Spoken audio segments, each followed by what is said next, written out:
औज़ु बिल्लाहि मिनश शैतानिर रजीम बिस्मिल्लाहिर रहमानिर रहीम। लो जी, इस पिंडों कदे कोई खैर की खबर आई है सही। नैपरा ने बिजली ਦੇ ਵਿੱਚ ਫਿਰ ਇਜ਼ਾਫਾ ਕਰ ਦਿੱਤਾ ਜੇ 1 ਰੁਪਿਆ ਤੇ ਕੋਈ 35 ਪੈਸੇ ਤੇ ਬਿਜਲੀ 18 ਘੰਟੇ ਗਾਇਬ ਵੀ ਰਹਿੰਦੀ ਏ। ਇਹ ਪਿੱਟਦੇ ਵੀ ਨੇ। ਇਹ ਸਾਇੰਸ ਅਜ ਤੱਕ ਨਹੀਂ ਸਮਝ ਆਈ ਕਿ ਇਹ ਬਿਜਲੀ ਜਿਹੜੀ ਏ ਇਹ ਵਕਤ ਤੋਂ मतलब ज़रूरत तो ज़्यादा पैदा हो रही है, लेकिन 18 घंटे की लोड शेडिंग भी हो रही है। 3 साल च पता नहीं करते की रहे ने ये अल्लाह दे बंदे।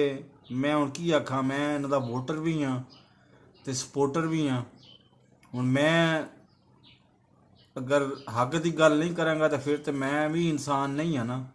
बहरहाल जी, बिजली की कीमत च फिर इजाफा हो गया जे।